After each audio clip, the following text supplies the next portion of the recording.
അനാചാരങ്ങളും അന്ധവിശ്വാസങ്ങളും ഒക്കെ ചോദ്യം ചെയ്തുകൊണ്ടാണ് മുജാഹിദ് പ്രസ്ഥാനം പണ്ഡിതനാണെന്ന് തോന്നുന്നു. അർത്ഥം പറഞ്ഞൊന്നും കേട്ടില്ലേ? കേരളത്തിലെ വിശ്വാസികളുടെ സമൂഹത്തിലേക്ക് സ്വാധീനം ചെലുത്തി തുടങ്ങിയത്. നിങ്ങൾ എന്ത് വെറുപ്പിക്കലാണ്? ഭയങ്കര വീട്ടിലാണല്ലോ നിങ്ങള്. ഇത് നിങ്ങൾക്ക് നിങ്ങളെ വീട്ടില് വെറുപ്പിച്ചാ പോലെ.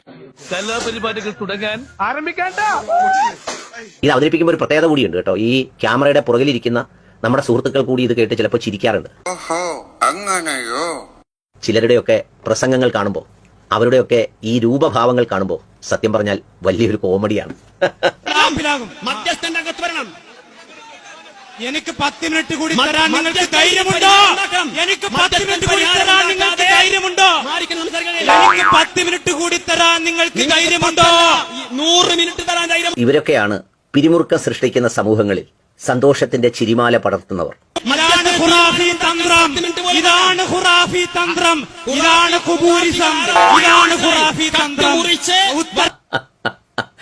കേട്ടില്ലേ? ഇത് കളവല്ല, ഇത് കളവല്ല.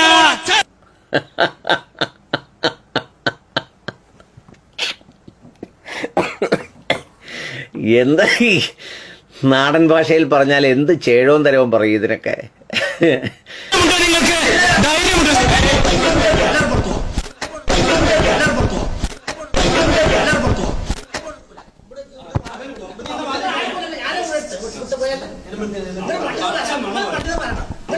സത്യം പറഞ്ഞാൽ നാടക നടന്മാർക്ക് പോലും ഇത്രയും സാങ്കല്പിക ഭാവങ്ങൾ ഉണ്ടാവില്ല. ഇവരെയൊക്കെയാണ് ഇതിന്റെ മുതലാളിമാരായി ചുമന്നുകൊണ്ട് നടക്കുന്നത്. അടുത്തിരിക്കുന്ന ഒരാളൊക്കെ ഇങ്ങനെ സൂക്ഷിച്ചു നോക്കുന്നത് കണ്ട് സത്യം പറഞ്ഞാൽ എന്തായി പറയുന്നതെന്നാണോ നോക്കിയെന്ന് സംശയിച്ചു പോകും. കഷ്ടമാണ്, ദയനീയമാണ്. ഇവരെയൊക്കെ യഥാർത്ഥത്തിൽ ആരെങ്കിലും പടച്ചവനെ പേടിയുള്ള പണ്ഡിതന്മാരുണ്ടെങ്കിൽ ഇവരുടെയൊക്കെ പേര് പറഞ്ഞ് ഇവർ പറയുന്നത് വിശ്വസിക്കരുതെന്ന് പറയാൻ ധൈര്യം കാണിക്കണം. ഇസ്ലാം മതത്തിലെ പലതരം അനാചാരങ്ങളും അന്ധവിശ്വാസങ്ങളും ഒക്കെ ചോദ്യം ചെയ്യുന്നതാണ് മുജാഹിദ് പ്രസ്ഥാനങ്ങൾ കേരളത്തിലെ വിശ്വാസികളുടെ സമൂഹത്തിലേക്ക്.